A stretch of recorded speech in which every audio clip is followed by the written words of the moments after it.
Hey, welcome, Matthew. We finally Thanks got you for here. having me. We got you on Am I the Asshole finally? Which you never are, so I don't know. I hope you can judge these other assholes we're going to be talking about today fairly because you're always so not an asshole unless you're going to prove me wrong today. I don't know. You're gonna go in competition for Chris. You're gonna try to steal number 8. What do you There's think? no way I could steal number 8. I No, might steal a spot because, I think pineapple might start a war between us, but oh, but you know what? I gave you a pass on that, so let's just agree, disagree, and not talk about it because I well, like we'll, you, Matthew. It, we'll send a demilitarized zone in the middle of around pineapple yes, debate. around the pizza, right? Around the pineapple pizza is demilitarized zone. We won't talk about that, but just don't bring up coffee, like because Jay got a number over that. Did you hear? Like he's got his whole number. I did, although I And, like the smell of it, though. I just don't drink it, but I have no problem with coffee, if that makes sense. oh, there you go. At least you're not a coffee hating asshole like Jay got named. Like they gave him his own number and everything. The chat ate him up, and the Discord isn't too happy with him either. So it's all about the coffee too. He's such a nice guy, but they really had him for the coffee thing. I You don't can know. have a coffee, I'll have a tea, and we'll both sit and we have a drinky. It's just like you see, why can't people get along like that? If more people did like us, right, and just demilitarize the zone, and to throw the pizza out, throw the coffee out, and everything will be fine.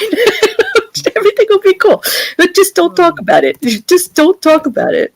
Although let's not have anyone asking me to put lasers on sharks, because then maybe we'll have a problem. But as long as that doesn't come up, I think we should be good. Oh wait, I'm glad you mentioned that because I have just seen that video actually, and I liked it. I actually really liked it, Matthew. I'm very fond of that video. So everyone, I did link Matthew, Almost the Doctor's channel down below in the description. If you want to see lasers and sharks, and you want to know what has tickled my fancy, go check it out on his channel. He's got some good stuff there. Wait, Plus the science, That was one of the first videos to get over like a couple hundred views. That wasn't the first two.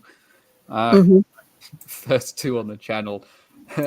They're as you would expect for first goes. But yet the second one is my most viewed video. I'm just like, no, I hate it. Why? I just want people to watch the later ones, but everyone still likes the one about nuke-powered space lasers because the answer is always nukes or lasers. Or nuke-powered lasers. Right. And yes, that was actually a thing. Anyway. That is actually a thing? Okay, because I'm like, is that a thing? Well, it's a thing. The US tried it because, of course, the US did. But it turns out actually aiming and controlling such a laser is not as easy as, or even somewhat moderately possible in any practical sense. So at least we don't have to worry about nuke-powered lasers for the time being. Okay. I'm just wondering if it's any better. I'm trying to balance between the two of us. Do you have any thing coming back from you, Matthew, in your headphones, or no? Actually, it sounds pretty good from my end. Hopefully, I'm not echoing. I think I got it now. Thank you very much. Okay, thanks for that check. I think on that, all right. I don't know if there's a laser in this first one. I tried. Let's see. Let's see if I'm going to put this up. And are you ready for me to read to you? It's 4, 8, 69, 666. I'll put it back. I'm going to put it up when you have to vote. But there's 11 because that one has a laser beam.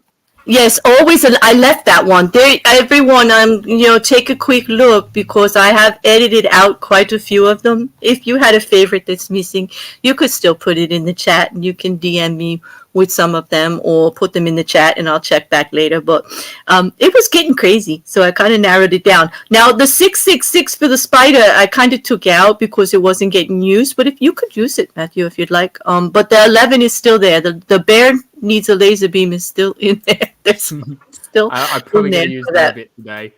Yes, I know you're so fond of lasers. I'm surprised. If we had camera, I know you would have lasers with you right now. Sharks and lasers. There was it. If I ever do a reveal, I'll invite you. We'll have sharks, we'll have lasers, we'll have otters, we'll have drop bears. That's what I need to get as a Christmas present, a toy shark, so I can tape one of my laser pointers to it.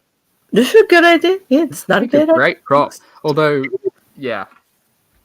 Yeah. Although spiders are always nasty, and well, I live in Australia. If people can't tell from my accent, so Well, we just had that. I'm sure they may, because apparently it's Australia Week on my channel. Did you know? Like everywhere I go, it's Australia Week. ah, Everything I'm doing. Yesterday I had Jay. Sorry, I had Jay with my legal updates, and I have you today doing AITA, and then I do hereticals in the morning on Friday, and then I have a show with Jen in the evening if she does tits out, and then mayhem with Jen and Peter. So it's Australia Week. yeah, All you're an Australia, honorary all day. Australian. Am I? Because that's the rumor. I don't know. People, people are starting to talk. But all right, let me read this one right here. I wouldn't mind. There's nothing wrong with that at all. There's nothing wrong with that at all. So here we go. I hope you're ready. Hope everybody in the chat is ready. Am I the asshole for telling my sister that being a gemologist doesn't make her a woman of STEM? Ooh, Okay. So yeah, this is where this goes. yeah. I'm just gonna throw you right in there, like right in the mud here with this one. My sister Queenie, not her real name, and I come up from STEM-heavy family. Almost everybody went into the sciences. Name any branch, and I can direct you to the parent, sibling, aunt, uncle, cousin, or grandparent who was involved in that field, except Queenie. I hate to say this because she is intelligent, brilliant, and creative in so many ways, but she struggled with science and math in school. She is brilliant at art and English. So our parents encouraged her to go for an arts degree where she would thrive instead of a science degree where she would have floundered. And she graduated with honors. We just didn't realize that getting a job with an English degree would be hard. We were still proud of her when she got a job in the jewelry industry. But I think she always struggled with being the black sheep of our family and being the only one without a career in science. Especially last year or whenever everybody was talking about what their work was doing at Thanksgiving. That happens a lot on holidays, right? Well, in the last year, Queenie enrolled in some courses and became a certified gemologist. I'm really proud of her for this. Her self-esteem has really improved since she got certified. And here's the part where maybe I should have kept my big fat mouth shut. Okay, we were having dinner at our folks' place the other night. Queenie and I were on the porch with beer and shooting the shit. She was gushing about her new work as a gemologist when she brought up how accomplished she feels and is comparable to everybody else in the family now as a woman in STEM. I respectfully disagreed with her on the women of STEM part because gemology isn't really a science. Queenie's job now includes conducting quality control on her company's diamond stock, in addition to selling the finished pieces. Her certification wasn't as involved or as intense as what most of us went through, which included years of graduate school on top of internships and research expeditions. There's not much of a science on determining if a diamond is good enough to be placed in a brooch. But when our cousins included doctors, nurses, researchers, chemists, and even an engineer for Tesla. Long story short, Queenie is now furious with me and refuses to even look at me. My parents are also pissed at me, though most of the extended family does think that gemology isn't a true scientific field. Her job is selling finished, finely cut, overpriced minerals to a clientele that believes in the De Beers lie. Oh crap. To me, gemology isn't really a legit scientific field. It's more akin to analyzing properties in crystals and gemstones to determine if it can be sold for thousands of dollars. It's like our crazy astrologer aunt who sells natal charts as a side hustle. Am I the asshole? Edit. Can someone please explain how gemology is science? I just can't comprehend. Alright. Well, if you're not too upset with me for putting you in the mud there with the You have family dynamic. deep end with that one. That's not an easy one. No, because that's well, first I figured you could tell us why if gemology is a science or not.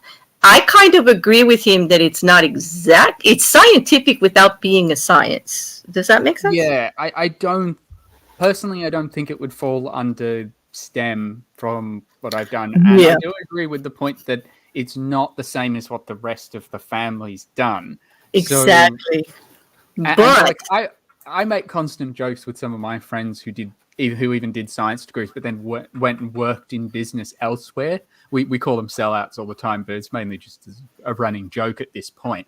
But the way that I talk about what is STEM and what isn't with my friends is very, very lighthearted. So Mhm. I don't quite get this point of like it becomes such a big issue that they end up fighting over it. That being said, Yeah. I still don't think it's STEM because, yes, I think the point that our writer here made about it is not the same amount of training, it's not the same thing as what the others have done. And when you've got doctors and researchers in there, that's not the same as someone who does this for, I guess, more Mhm. business purposes. I think it Mhm. would be fine to say that it's definitely a career and they should do well. I'm happy with that bit. The thing is, I don't. It's hard to tell without more information of the tone of how she said it to them. Because like Well, for me, I if think someone did just that, the I'd be fact that fairly he said lighthearted it about at it. all. Yeah, I mean, Yeah, it's I crazy. think I think it's going to end up being a 3 from me. I think the way both of them have handled this is they've just Mhm. taken that point too seriously. Because at the end of the day, it's like in my family, I'm lucky that me and my siblings all do very different things. Mhm. And oh yes, and as Ravens pointed out, that's probably a good thing. Science, yeah, STEM, science, technology, engineering, and mathematics. Though there have been Yeah, people don't arguing hang that in they there. should make it STEAM Yeah. and put arts in there. Although I Yeah. think the whole point But of having STEM is that they're related, whereas arts is less so. But is rest when I right. say that, this is more of just for classification, not because I want to devalue the other people. I was, oh, it's not good enough to be STEM. I'm like, no, it just isn't. It's like Mhm. you can go and have other really useful degrees and careers. You don't need to be a Mhm. scientist, and I don't see the need for everyone to be a scientist. So it's like with my siblings, like I don't care whether they're a scientist or not. They didn't want to do science beyond school. Fine, that doesn't Mhm. upset me. I'm the only one out of my family who is, or at least is closest to being a scientist, and that doesn't bother me because we can't all Right. be the same thing. So I Exactly. think it gets harder when you've got a family where everybody is a scientist. Because I've met What? friends Yeah. where like I think like the youngest of multiple siblings, and the rest of them have at a Mhm. minimum a master's degree. I can Mhm. understand why she wants to feel accepted. So that's why I'm saying it's a 3. I think the way that it was Yeah. just, I'm going to cut you down, but then also her response of taking it far too seriously is where I'm going to put Yeah. it. Well, that's the thing is that the whole family has all these degrees. So I could see, like, he did spend a lot of time. The operator, I don't know if it's a male or female. I think it sounded like the writing like a male, but that's judgmental, so I don't know. The operator, the original poster, they put forward all of this about feeling proud about her. She's a little, she was had a little bit of struggles with school and stuff. So they know all of this. So that is what gets me about that's what kind of puts him in the asshole category for me on this, because he knows all of this. He knows his whole family has degrees and everything. He knows she's struggling with that personally anyway, feeling like the black sheep. He actually used that word, that terminology. He knows she's uncomfortable with it. She's really, really proud that she finally got a certificate in something that sounds like science. Like, I could see why she's excited. It sounds like science. Like, you could put it all with everything that everybody's doing, and it's not the same thing. But maybe she feels a little more comfortable because she's achieved something, and feels like she can relate. And then, like he said, and then he should have kept his big fat mouth shut. Because I agree, he should have. Because she got defensive because she really felt hurt. She's kind of proud. I mean, I think she knows she's not as educated as the rest of the family. You don't need to remind her in such a Yeah, painful I think in a the way it painful was way. done, Yeah. the way I probably would have approached it was, as I was saying earlier, I would have done it as more of a joke. Maybe made a crack about how one day you'll be researching something about the field that is quite Mm-hmm. ridiculous. Just like I try and make that point less serious. Like if I wanted to be like, I don't like, I would never be like, oh no, you don't deserve to get called to the rest of the family. That, yeah. The although it does sound like they are very proud of them. So the fact that she's just Right. flat up refusing to look at her, if that's Right. actually the case, I think Yeah. is Well, also yeah. an I think that is. inappropriate response to that. But here's the thing: like, the rest of the family's mad at him too. So he must have went too far. I mean, if the rest of the family is pissed too, they get a free pass. So, like, it sounds like he's gonna be sitting out on his own. Like, maybe her too. You know, like you said, number 3, both of them. But Yeah. I know the family is not going to be in there because they got mad at him too, and then so that there's that. And then Peter wants a PhD in crystalling. I don't know if that exists, but yay. John's just going to vote for, just like right, John? We're just going to vote for no matter what. It's just it's a safe bet. I once met a person who had a PhD, and the thesis was in demonstrating that a god doesn't exist, or probably doesn't exist.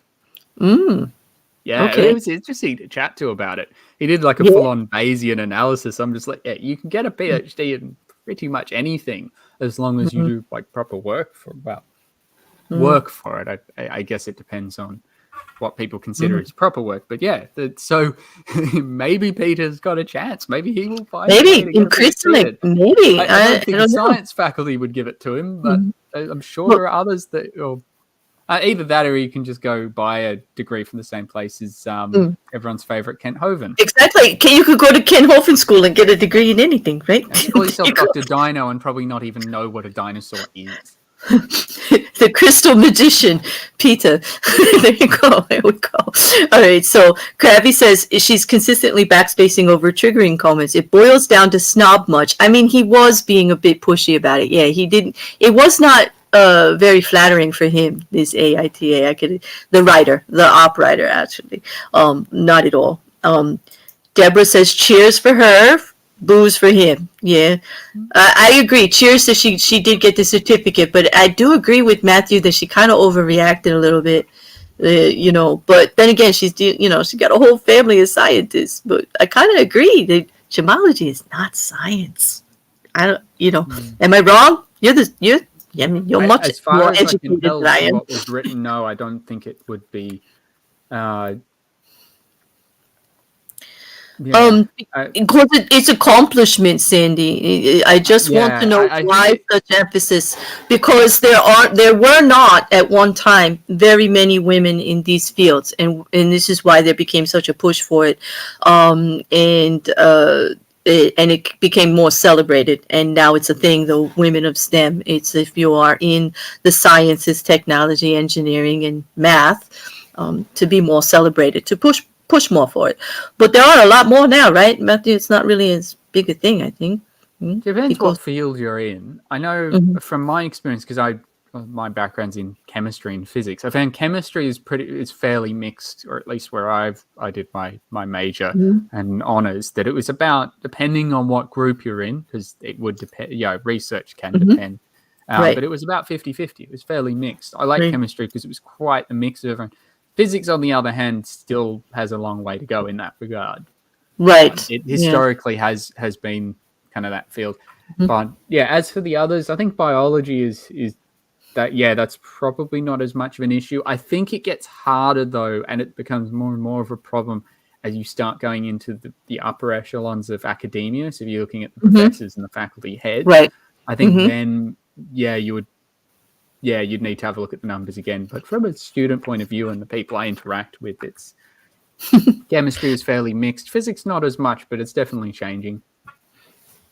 Oh, okay. So Godless is going to tell us that I'll have you know that the Kent Hovind's doctoral thesis is published in a very highly respected scientific journal. It's called WikiLeaks. Thank you, Godless. Okay, someone's gonna read that and send me a DM thinking you're serious, right? Like you just lit my DMs on fire, right? Thank you for that, but I appreciate the humor.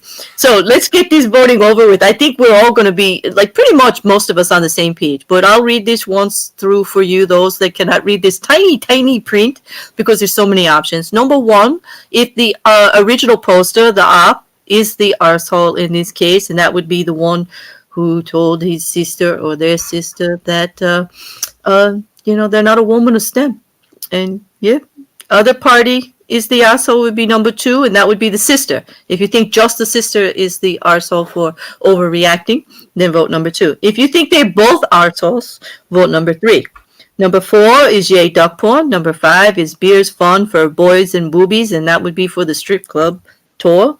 Number 6 is everyone everywhere is an arsehole. That could be popular with what goes on lately in Twitter and YouTube.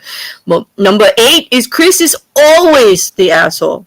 Number 9 is Rev Ruins is an asshole because he's still trying to outdo Chris with the drop bearing, although he gave me a pass. And shh, don't tell him. He hasn't started drop bearing anymore. So shh, don't tell him. Like, he's on a break. We don't want to wake him up from it. Number 11 is Matthew's favorite. Bear needs a laser beam. And it's not because I'm in it. It's because the laser's in it. It got nothing to do with me. It's all about the laser with you. Yeah, Number 42. put the laser on something. True. Number 42 is Jay is a coffee hating asshole. And sorry, Jay, but they voted to keep you on the list here.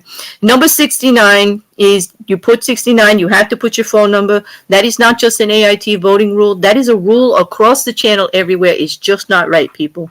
We just take exception. And you can vote 666 for the spiders. And I see a lot of 666, so I think you guys want me to put 66 back on the list, and I will for you. We'll just make smaller type and we'll get it on there. But I know that I'm going to vote 3 and 4. Yeah. I'm going 4. 3, 4, 8, 8 and 11, 42. and 3, 4, 8. well, 6, 6, 11, because spiders are of the devil. Yeah, they are. That's just like the devil. I got a lot of numbers today. Looks like we're all, for the 666. But it looks like we're all on the same page with that one. So I think, are you ready for another, Matthew? But the chat agrees with you pretty much. Look at that. Let's have a look at it. I was proud of myself for finding science in an AIT. I didn't think I could. I really didn't, but I did. I found science. Wow. Now I got a laser, although it's not the kind of laser. Well, it's a laser, but it's not a laser. But it's an issue. You ready? Yeah. Am I the asshole for using a laser pointer with my dog?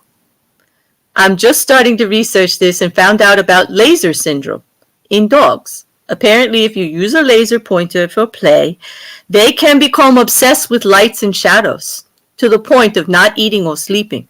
No scientific backing, and from YouTube videos with under 30K views. Yeah, okay. So if that matters, yes, it does matter. It means this is not research here. Okay, to the story. I was at a party with my dog. When it got dark, I brought out my laser pointer. She loves the laser and always chases it up and down. It's usually how I wear her out before bed.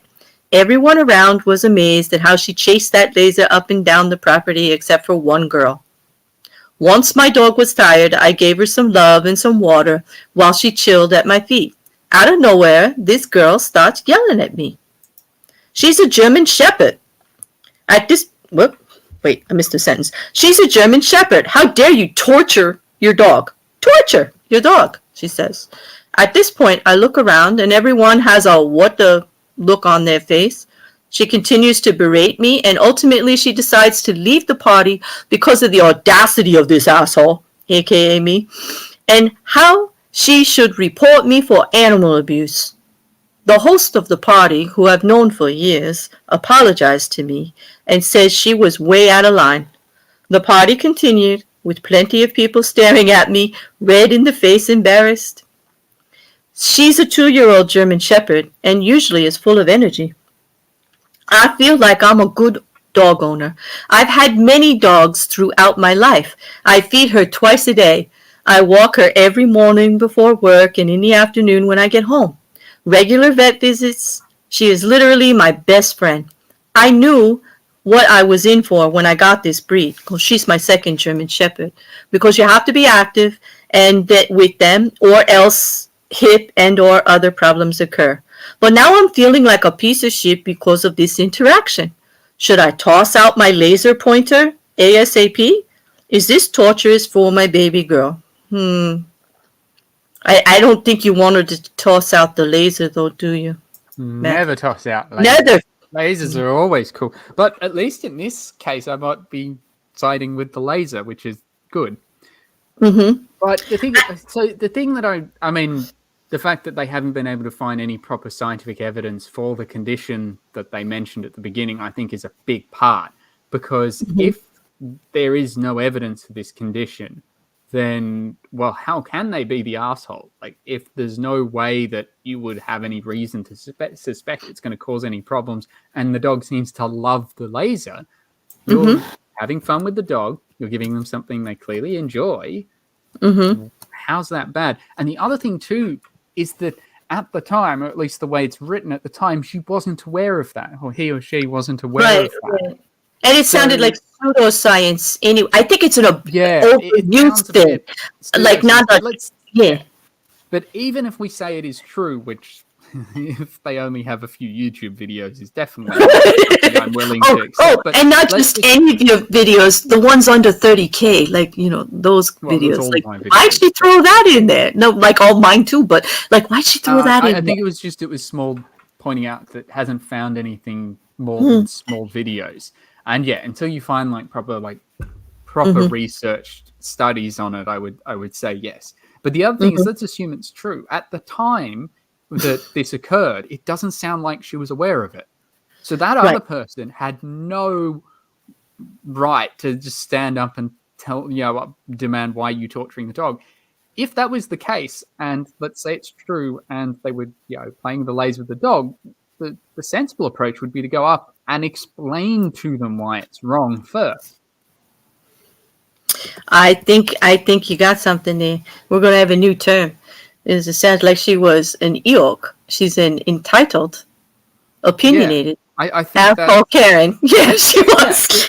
Yeah, definitely. It's like if I saw someone who was doing something wrong, but it's from a lack of understanding, my response isn't to go up and berate them. It's to go up and explain, if I'm in a position to do so. Hey guys, you should probably consider it for X, Y, and Z. It's like when I go rock climbing, I haven't top roped in ages, but that's where you have the harness. It's indoors.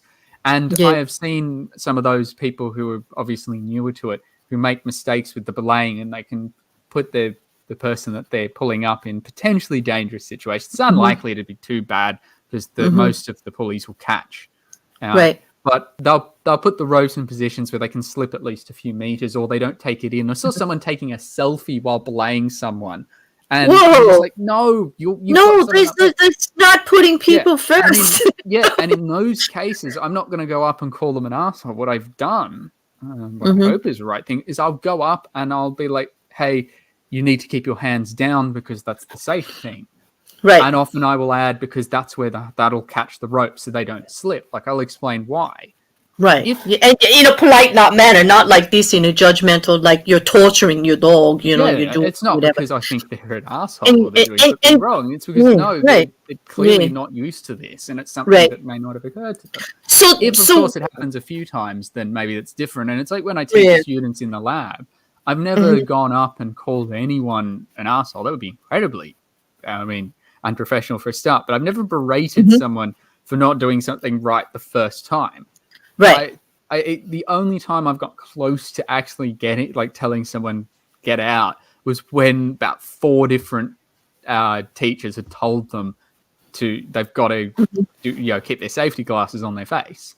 Right. And it was at that point that it was like, okay, now that you've been told multiple times, you are aware of it. And I think it's similar here, is that if, let's say, it was true and they were aware of it, then maybe. But I think with everything given, I think it's clearly they're not.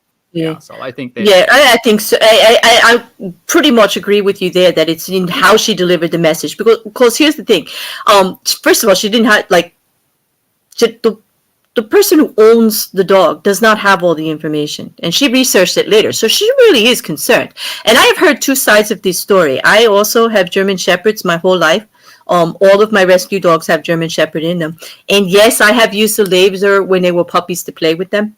But more than that with cats, not so much with dogs. So I've heard both sides of the stories, where the vet would say any kind of playing with a light would be okay, but as long as it's not excessive. Like, my vet was cool with it, but go with the research. I do know this student is saying that he actually has personal experience of his flatmate's dog going absolutely nuts at any light anywhere because of laser play. So I'm sure it can happen, because I have heard of it before, but it wasn't my experience with my dog. But then again, we didn't do it a lot, and she seems to be the operator seems to be a very caring pet owner.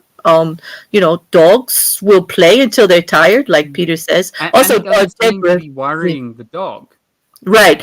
Deborah says, I want to know why anyone would invite her to a party. And I'm thinking she means the one who was calling her a torturer of dogs, right? Not the Yeah. operator, because it seems like Deborah. But and Peter says dogs only play when they want to, especially German Shepherds. They are quite smart. And if they feel they're getting obsessed, I think they would stop. Unless they're in the puppy stage. And then they're like crazy. Like they're like 2-year-olds. Like when they're young. Like you got to watch it. Looks like the German Shepherd wasn't the only Oh my goodness. Yes, John. You got a point there. Every light made the dog bark and run around like a freak. Yeah, it seems like he did get overstimulated. I could see, John, that just like with student, just like with anything excessive, or if it just triggers them, I could see where it could be a problem, but it wasn't like my experience. I just don't know if YouTube videos was where she should have looked. I think she should have talked to her vet or a trainer, I mean, Google Scholar is your friend. It can take a while to understand what you're reading, but that's where you're going to find the most accurate. After you still need to apply all your usual critical thinking. Yeah, but you just careful consideration.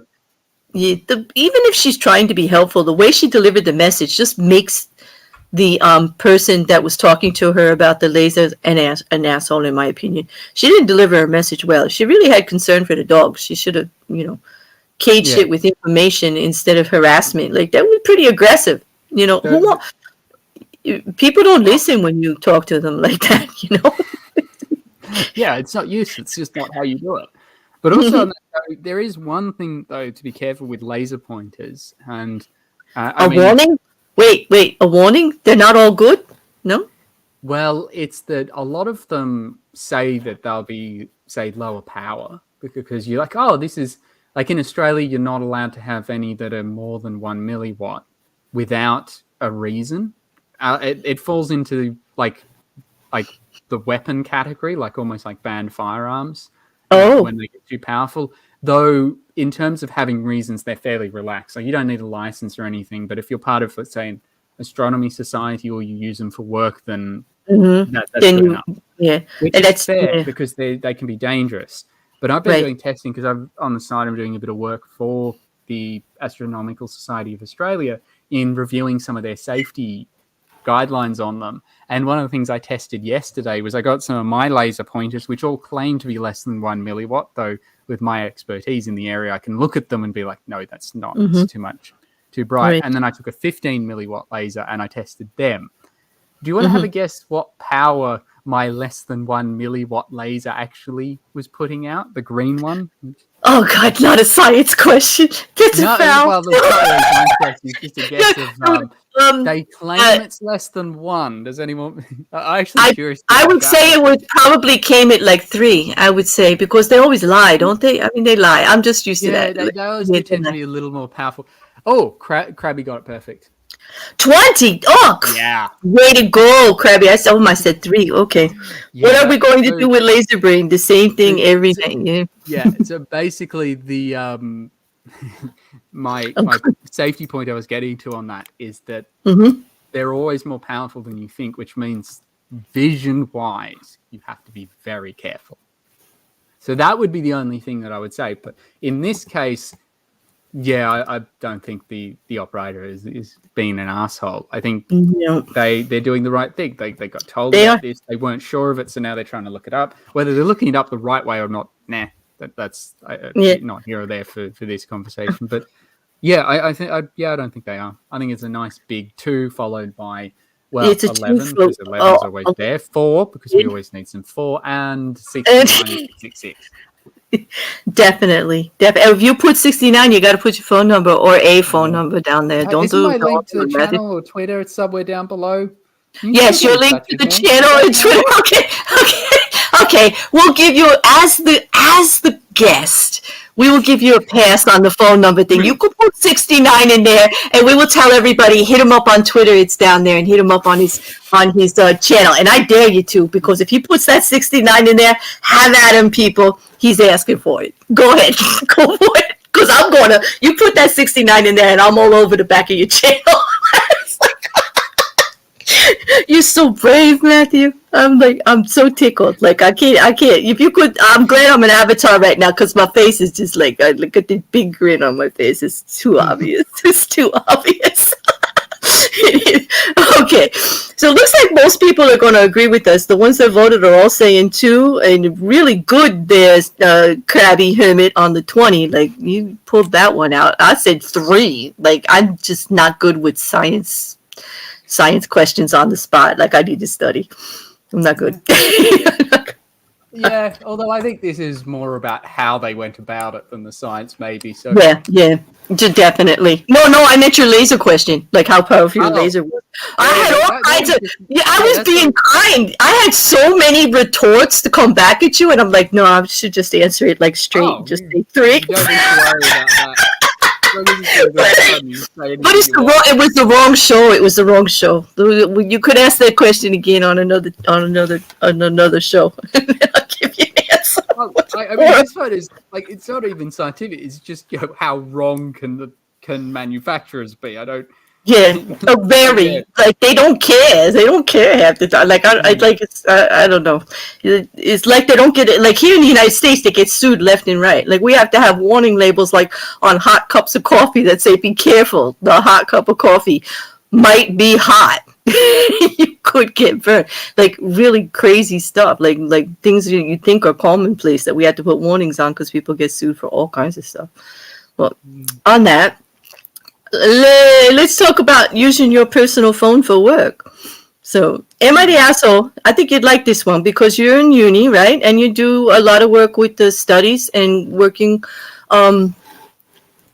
what you were just talking about. You have to stay in contact with people all the time, and you got your personal phone, and you got to do a lot of work stuff, right? So, here we go. Am I the asshole for not being comfortable using my personal phone number for work? I work in staffing. So I always have to have my phone available for client and candidate calls, which I'm fine with for the most part. The only thing I am not comfortable with is that they expect me to have my personal phone number on my email signature and use my phone number to blast out mass text messages with my personal phone. When I brought up to my boss that I am really not comfortable cold texting candidates from my personal phone, they kind of laughed and said that everyone else is fine with using it and they don't understand why I'm not okay with it. They did agree to get an app with a separate phone number to use for business, but now I feel bad. Like, if everyone else is fine with it, should I just go along with it? There have been times where a potential client has called me out of the blue outside of normal hours, and I have answered it thinking it was a personal call and have been unprepared to discuss work matters. It just makes me look unprofessional. I always apologize and offer to reschedule a call, but they wonder why I would answer my work phone if I'm unavailable to speak. Am I the asshole for not wanting to use my personal phone number for work matters if everyone else at the office is okay with it? No, I don't think they're the asshole. I don't either. I think you're well within your rights to say, I'm not giving my personal number out for work purposes. Your personal number is personal. You give it to who you want. Now, and it sounds like they're willing to concede other ways and like look at apps or look at, professional methods for allowing people to stay in contact with. But I get that. Like, the people that I've given my number to are generally people I have met in person. And I know who they are, and they would have a reason for it.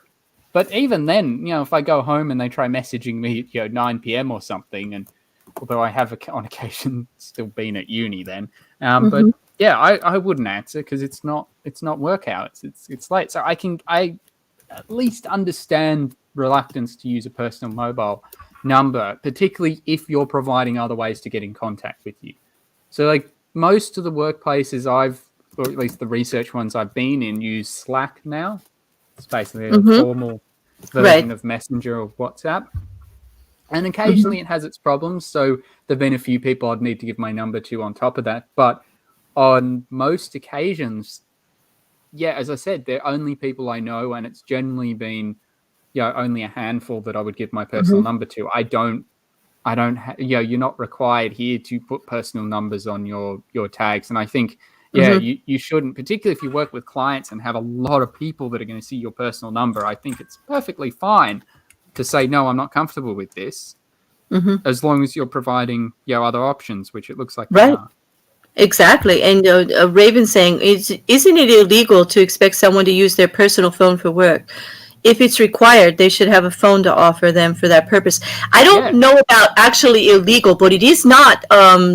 It is not the standard operating procedure. If you are in sales or things like that, it is common to have your own number, or they give out phones, or they actually, Yeah. there are apps now that can mask your number, that you can have another number that they can call for that, and it goes to a special answering part of your machine if you only Yeah. have to want to use one device. There are ways to set it up. It just sounds like this employer was being lazy or not very Yeah. I think taking advantage, and since nobody else was complaining about it, they're getting away with it.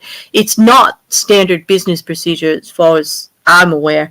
No, and it It's a little shouldn't be. shady. Yeah, because for calls and stuff and timing and things, I mean, having that business phone is a great, like, on the other end of it for the employer, it is a great tracking ability for human resources and stuff like that, to track contacts and things like that. And when you are in control of the phone number, you are allowed for all the time framings and things like that, and the type of messages that go out, and when they use it and when they don't use it, and things like that. Yeah. When you ask somebody to use their personal phone, that's just nobody wants to be on 24/7. No one, Yeah, no one should be that's required to crazy. use personal contact details. But I'm fine. Yeah. I think if the company is trying to get you to do work where they want Mhm. you to have a phone, they should give you a phone. They shouldn't Right. ask you to take personal measures to fulfill your job. You should be given Yeah. everything you need for that. Yeah. At uni here, every office and lab has a hardwire phone. Yes, we still have landlines here. I've got two in this office, though I don't think either of them work. But nobody actually uses them to contact in the office. But in the labs, they're useful. If you want to have labs, if you want to have contact in the labs, they provide phones. That's how it should be. And it's really useful for us because we have one on the end of each of the doors to our set of labs, and then each of the rooms within there have their own phones.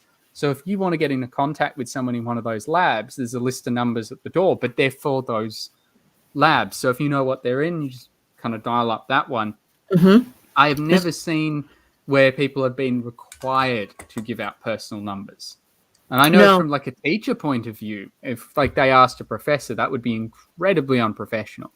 It would, You'll because it give them violates, staff like, emails for that. and when you're off the clock, right? Like, when is it Yeah. appropriate to contact? It kind of makes you available 24/7. The fact that they wanted them to link it to their email signature is atrocious to me. Like, that's just a Yeah. violation. I- That's yeah, just, I would have put a stop to it right there. I don't blame them for being uncomfortable. John says, Yeah. I once had an employer give out my personal cell number without my knowledge to about 100 employees, telling them to call me anytime with payroll questions. There were people working 24/7. And then he says, I put a stop to that shit after the first call. Hell yeah, John. Like, that's just rude. Now I had my own business. I mean, this was years ago. I had my own business in consulting, and I did a lot of bookkeeping and accounting work for small businesses. So they had to have contact with me all throughout the day. I was at different jobs all the time, different locations. But what I would do, I have my personal phone, but there are apps, like I saw someone mention in the chat, there are apps where you can get a phone number that you can use for your business, that during business hours, it will send it to your phone, but you can actually set up a message for the other hours. Like, you can get really creative on what you want to do with the messages, when and where, how you want it answered, what information you want given out, so that when you're off the clock, you don't have to take those calls. Like, they can go to an answer machine and with a clear message of when you'll be getting back to them. And an employer can set that up just as easily, like the larger employers do. Like, anybody that works in tech or anything that travels or anything in consulting, or where you, even in instructing and teaching, and you have to be available, but you're off site, but you may have to answer questions, they should be providing you a phone number, or a way for that to be done, or at least a call in. Here's the thing. There are such things as call-in answering services. They don't even have to give you a device. You could just call a number and get the messages and then call people back. That's usually how it was done before they started, like, handing out pagers and phones and things like that. Like, there would just be a place that you called in, and you would have your own number, that you called and you got all your messages and you could return your calls. So nobody was cold calling your cell phone, your private phone at home or anything like that. Like there's a whole bunch of ways around it. I can't imagine why this employer is doing that. It's just cheap and lazy. Lazy is what it is. I know there have been employers, particularly when I used to have casual jobs, where I've given the boss or the managers my number. So let's say they need to get in contact with me and say, look, we really need you to come in on short notice. I can understand that, although I would also preface that saying it shouldn't need to be your personal number. I think it would just be, as long as you're willing to have some point of contact with the bosses, I think that's fine. But it definitely doesn't need to be your personal number. Yeah, but it's not this. It's not the boss. Like I know your boss needs your home number, and for these kind of things, they need to be able to call you like 24/7 if something comes up. I get that part, but not cold calling clients, not clients or other employees. Giving someone, like, let's say you're working for a big retail company, and I was going to think of some and then realized, most of mine would be Australian examples. So we'll just pick one big one. I only got Christmas coming up. So imagine you're working in a shop selling Christmas stuff. Imagine if that shop on their business card gave out your personal number. So clients, my God. I think it's a similar thing here. No, you can't do that. It's all right to maybe give the bosses something slightly more personal, or have an app where they can contact you on that 24-hour basis, but you can see whether it's work or not. So if they call you at midnight, you shouldn't have to answer it. Yeah, Queen is saying that in Canada, they have to pay at least 50% of your bill monthly if they're using your phone. And I can understand that. If you're dialing from home, there are jobs that you can get working from home where you do cold calls, and you may not want to set up a number, but those ones you usually get to, you're the one making the call out, and so you can actually mask your number as they do. You know those robocalls you get. The people I keep getting them saying, we're from the bank, we're from the government, we're looking for you with. Oh no, not the scammers. I'm not talking about the scammers. Okay, here's an am I the asshole question? Am I personally the asshole because I have spent time to mess with scammers when they do those calls in person? No, you just got points. Actually, you just came up on the bear scale of an actual humorous person. Because who does it? Yeah. Like, come on, it would be more like who in that chat is going to claim that they're the arsehole that does not mess with scammers when they call, or at least want to mess with them. Maybe you haven't actually done it yet, but I'm sure you ran a script in your head about what you wanted to say if you actually picked up the phone. They keep telling you to in this case, they're telling me to turn the computer on, and I know what they're trying to do. They're trying to syskey you out. Well, they're trying to lock out your hard drive, and they're the ones with the password. I know how it works.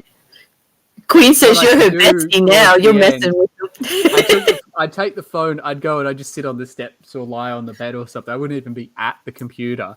And I'd slowly, progressively get more dumb as we went through the process. I just wait to see what point it would take before they realized I wasn't taking them seriously. My best one was it took 25 minutes, but it got to the point where I had to pretend not to realize we were using the English alphabet before the guy actually got pissed at me and was like, he started swearing at me. And he's like, Jesus, sir, no one can help you. I'm like, yeah, because I don't want your help. You're a scammer. Goodbye.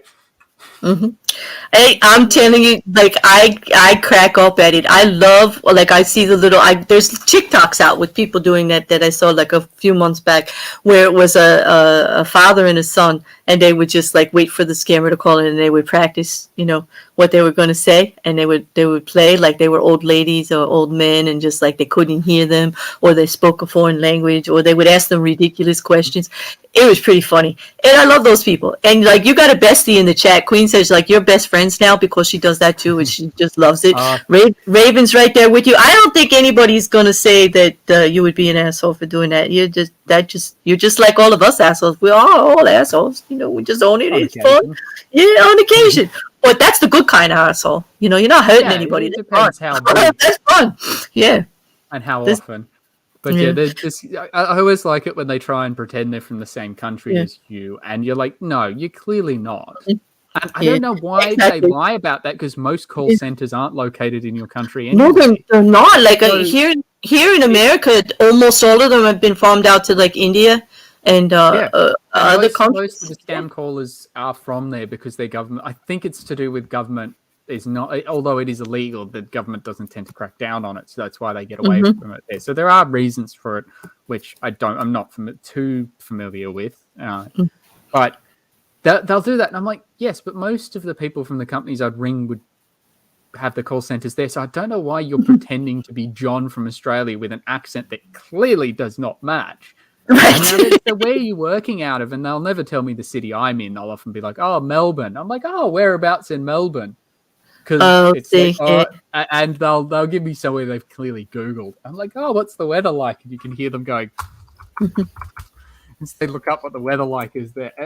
Yeah, so many ways to mess with it. John said he saw a video a year or so ago about a programmer who created a program to auto dial spammer numbers to tie up their phone lines, and it would play a voice recording calling them scammers. I saw that. I also saw the one where the guy would do a dial-in and he'd wait for them to call him, and then he could hack them back. And and then he was like telling them their personal information and where they lived and all, and scaring the hell out of the hacker scammer, the ones that are trying to get personal information. Yeah, it was like, oh, we just sent this over to the FBI, and he was like just loving it. I loved watching that. I don't know if it's similar, but that I loved watching them get it back. But then yes, pierogi, yes, all of these are people that do the scam calls back, like doing the funny calls. They're mentioning ones in the YouTube one, but I think we're in agreement that the employer here is the arsehole. How about you guys in the chat? Did you vote? Because I definitely think number 2. Yeah. And of course 4 and 8 and 9, 11, 42 and 666. I'm going to add 666 back for you, Krabby and Raven, so you have your spiders. And Matthew, he seems to like the spiders too. Well, it's more of how much I don't like the spiders, but I'm in Australia. The spiders are out to get me. Yeah, most of the wildlife is out to get me, although I guess maybe that's why our government isn't trying to kill us as much as others are, because the wildlife will do it. Yeah. Well, it's like 4 minutes before the hour. Do you have time for another? I know you were on your lunch break. I'm sure we can do. We can do another quick one. Yeah. Well, I'm going to read it quick. It's 4 pages, but it's I'm going to read it really quick for you.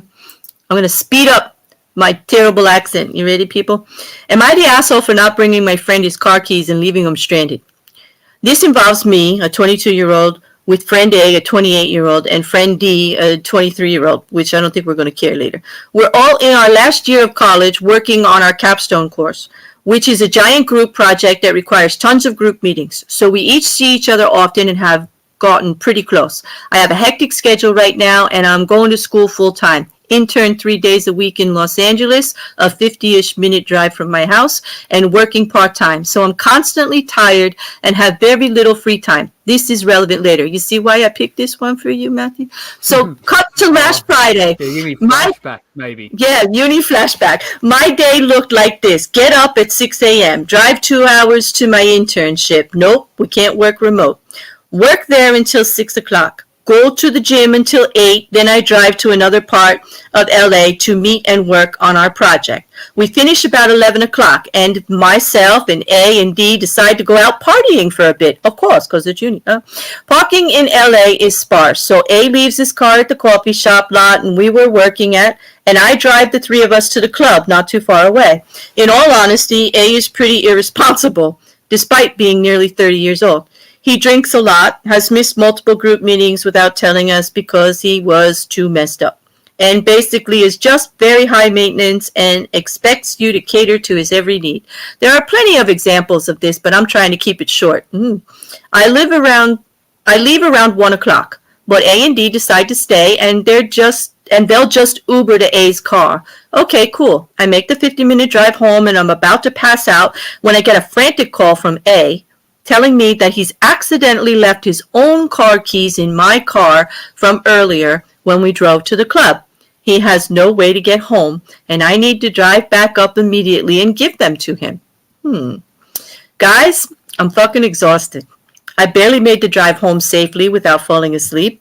I also have work in the morning. gas is expensive, and I don't feel physically or mentally able to drive nearly an hour there and back at 2 a.m.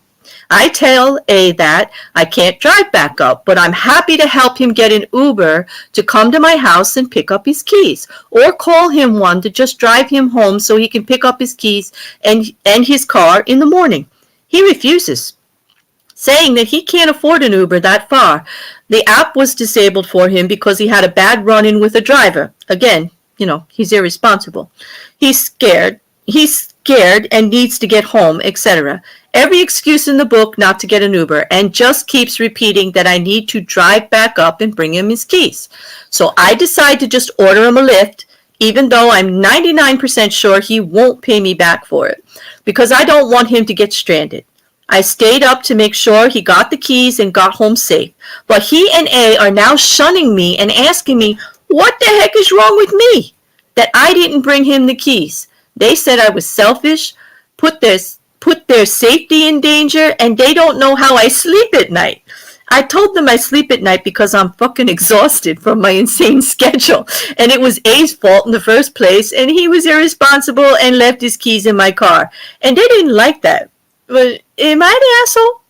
Mm-hmm. 1,000 times point font number 2. Yes, I think A's an asshole. A is a capital arsehole, like ass cannon. Like, she paid for a Lyft knowing she wouldn't get the money back, or suspecting she wouldn't get the money back. Solve the problem, right? Solve the problem. Yeah. Also, they were drinking. Why the hell is he trying to drive back? If you're going out for drinks, and he was known for drinking a lot, right? Then he probably shouldn't be getting behind the wheel of a car. Exactly. Like there's all kinds of wrong here, right? The entitlement from A is like, wow. But why is he drinking and he somehow didn't expect that he might need to have an alternative way to get home? My God. And maybe even if he didn't drink, I still think he's the asshole here. And like she was like, I will get you a Lyft, and got the keys to them. It was just she personally, it was not safe for her to go back out. She's too tired to drive. No, too easy. But also, I just want to add on a lighter note that, university, where everybody is smarter than you except the 3 people in your group assignment. So Queen is saying, wait, how come the other dude isn't a moron for leaving his keys in the car? Exactly, like take responsibility. Raven's like, oh no, he shouldn't be driving anyway. He's drunk. Exactly. And the other one was drinking too. It's an hour. It's almost an hour to get back to him. And they're not being considerate at all. Queen is saying, yep, I'm wondering what that would be like. We don't need those keys tonight, bro. Exactly. Like, get your Uber, go home, get your keys in the morning. Solutions were offered. Yeah. Like, if I left my keys in someone else's car, I wouldn't expect them to drive back across the city for me. I'd say, look, I've accidentally left the keys with you. I'll do my best to make do today, even if, I have to pay for a taxi or an Uber or whatever, or public transport if it's still running, which it runs fairly late here. I don't know what it's like where they are. But I would be like, okay, let's organize a time where I can get the keys back. I wouldn't expect them to come back out immediately. I'd be like, I left the keys there. Exactly. It says, wow. John says, wow, so the original poster went out of their way and their expense to help them and got shit for the irresponsible moron. Exactly. And not just from the moron, from moron's other friend. Both of them are tag teaming on them like they did something wrong, when actually I think they acted like the responsible adult, Deborah says, I'm not your mommy. Exactly. Like, how is this my problem that you lost your keys, you're drunk, you can't wait? Like, it just sounded like, oh my gosh, I feel so bad. No boomer jokes. She's working in the morning, Sandy. You have a good night, Raven. Thank you for being here. But that's what we do here. Everybody is. From what I heard, Matthew, and correct me if I'm wrong, it's like an Australian thing, right? If you like people, you just like pick on them constantly. You just constantly got to throw shade at them. Yeah, of course you do. Mm-hmm. But it's but there's a tone to it that shows that you're only saying nasty things because you actually like them.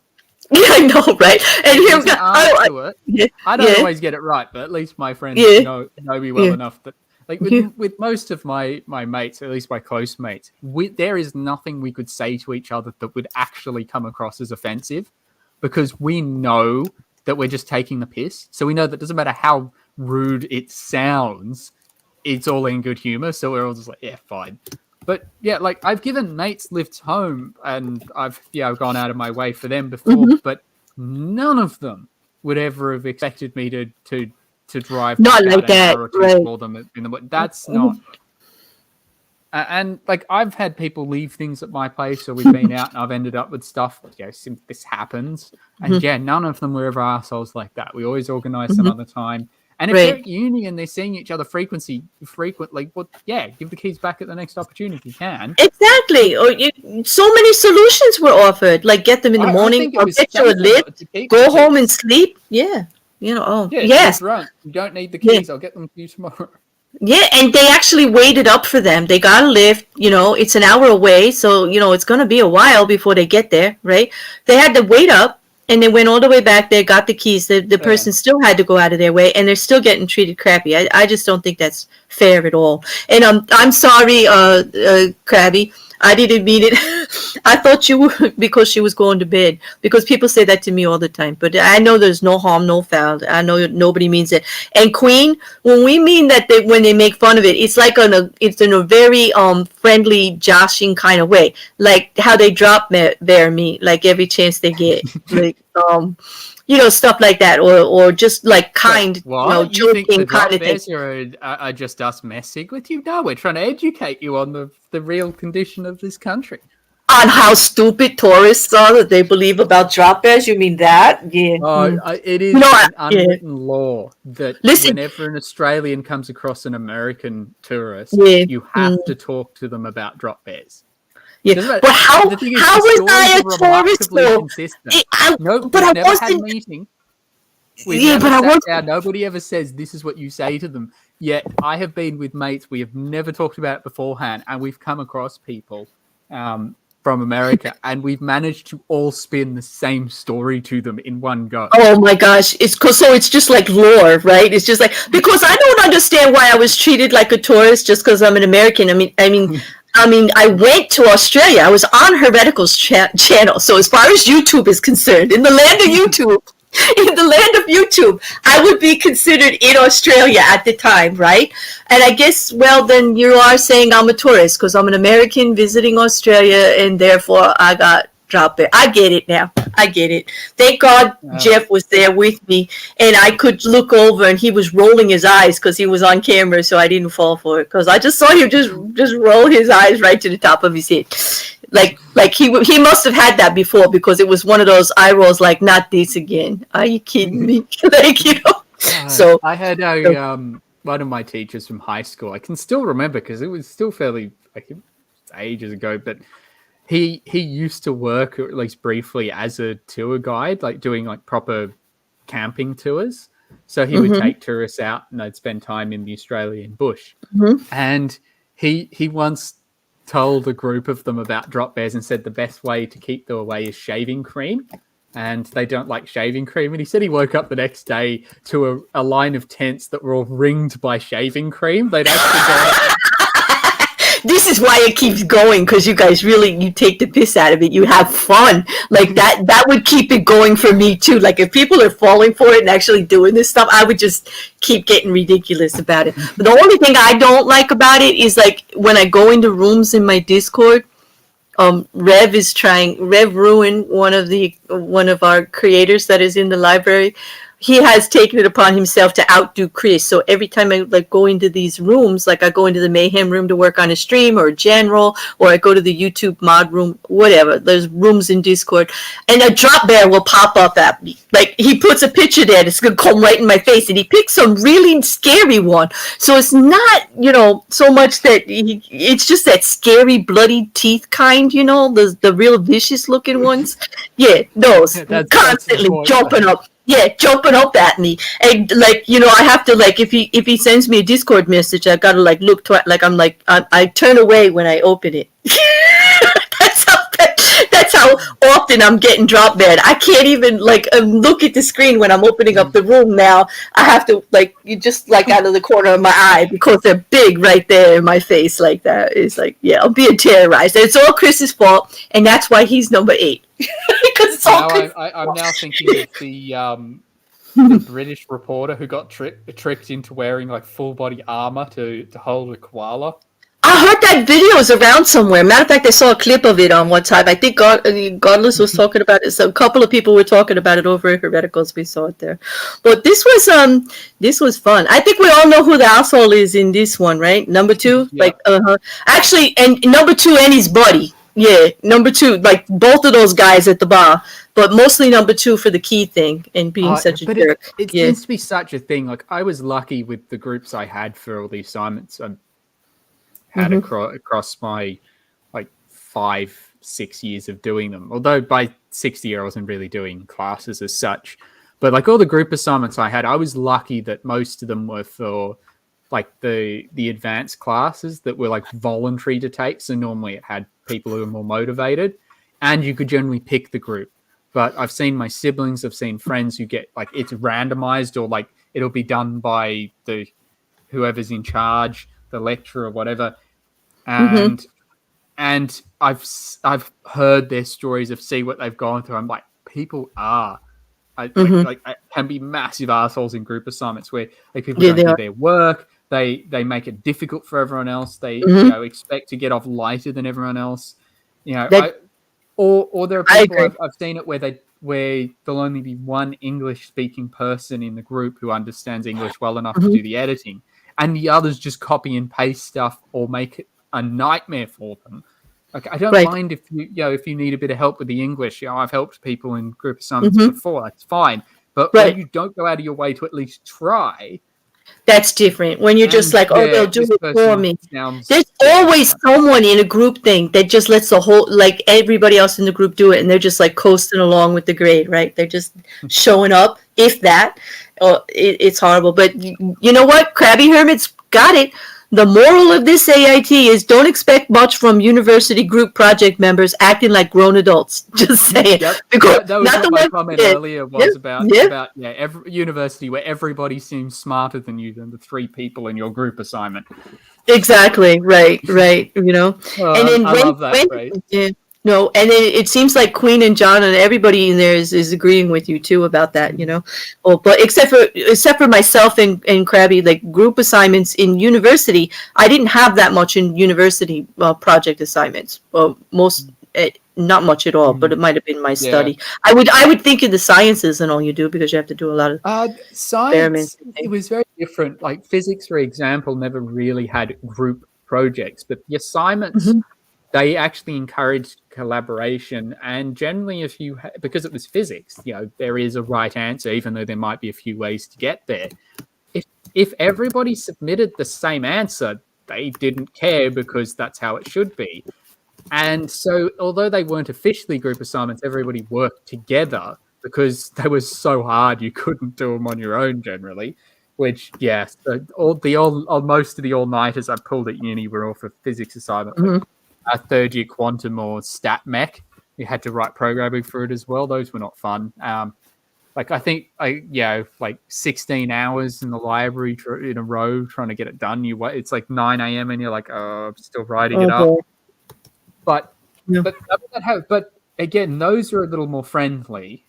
Business did tend to, because yes, I also have a business degree, did tend to have more of those nasty assignments, but I also got off very lightly that the courses I did generally didn't have more than one, or you could pick your group, so there was at least a few people I knew that I could rely on. One of them, because I did, my degree took longer because it was a double degree, I did one of my courses with my brother.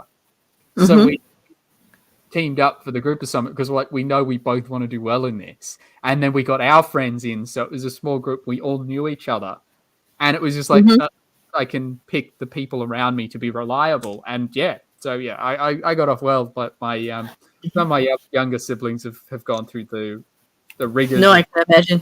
Yeah, assignments where you've got someone that you just like. If this was a job, I'd like to fire them. Yeah, like John is saying, like you're in the library at 1 o'clock wondering, why is nobody else there doing anything? Why are you the only one getting anything done? I hear you. I No, the definitely 1 hear you. a.m. But yeah. I did with my friends my friends were amazing with it. We worked hard. I remember there was one time where because it's it was about I think it was about 3 a.m. by this point, and there's no one else around, so we've got the entire section of the library to ourselves, and there's whiteboards covering the walls, and we're talking what would be the equivalent size of maybe 2 regular classrooms. Like, it was big area. We had the projector up with the questions. We're all working, and we're looking at the boards. We've covered maybe a full wall of just working out, and we're all standing going, there's an error here somewhere. So quantum mechanics, so most of it's just maths. And we're just like, there's an error somewhere buried in one of these lines somewhere. It could be as small as we put a negative sign when it should be positive, or the other way around. It could be we set it up, but we don't know where the error is. It's 3 a.m. and we still have to find it. I can imagine. It's just like those days, boy. Oh yeah. But yeah, it wasn't my friends that were the assholes. It was the assessment. It was the assessment on that one, the assignment in general. Listen, do you have anything? I know you're so busy with everything that you're doing right now, so you'd probably not got anything scheduled on your channel. But where will we next find you? I have a video that is pretty much done. Oh, when are you? Oh, exciting! Yeah, so I've got one of the fastest objects, man-made objects ever. It's a bit more of a light-hearted one, hopefully. So, but I still need to do I need to do thumbnail description for it, and then I need to make a chart that I'm going to put in there just to make things a bit more visual. But apart from that, it's filmed and the rest of the editing is done. So it should come up this weekend if I can get to it. Yeah, the weeks are not easy for me to edit videos because it's a lot of effort and I don't have access to my... Well, I'm looking forward for when that comes out. But, yeah. And will you be Friday? Maybe you'll be joining Friday? No? Hopefully. I did speak to Chris and the possibility I'll be making some history trivia questions for that, but I'll try and pick the funniest side of history because I do like my history. We're going to test Chris. We're going to test Chris. Yeah. Yes, I got to see if I can we can find. But I'm going to try and make it fair, and I'm going to aim that the questions are not necessarily about who gets them, but just about the funny fact that you learn from the question. So hopefully it'll be enjoyable. But that's what we'll check whether that's happening. Yeah, we're pretty friendly now, Matthew. You could slide me a few questions in my DM to toss at Chris randomly. Here and there. Go ahead. Yeah. Anyway, wink. You can't see my avatar. I'm probably going to actually let Chris try and answer some of them as well. So we'll see how well it all goes. But I'm not going to do very well. I'm really bad with history. It's not going to do very well. But we'll see. Questions where I'm going to try and make it just as ridiculous as possible. Okay. I like ridiculous. I could guess, if it's that ridiculous, I might even get the answers. So there you go.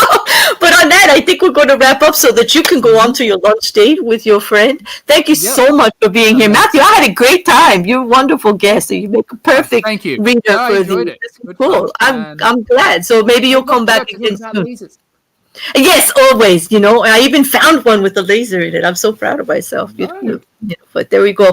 So thank you. Have 3 laser pointers in my hands right now because I like lasers that much. You're really tempting me to go camera one of these days, just to play with the lasers, and you go, it's because that would be actually much fun. That would be a lot of fun. But on that, I'm going to put the outro on. We're going to see you all tomorrow over on Hereticals for Cults and Conspiracies with Jay. We're covering Nexium, and we're on part 3. It's at 7:30 in the morning Eastern Standard Time. I will put the link on my community tab for you so that you can find the channel easily. Matthew's channel is in the description and his Twitter. Check him out. He's got some great videos there. I highly recommend Shocks and Lasers. That video was lit. But on that, I'm going to put the outro on. Thank you again, Matthew. I'll see you very soon, and I hope to see you back here soon. Thank you, everybody in chat, and they're out. We're out. Thanks for having me.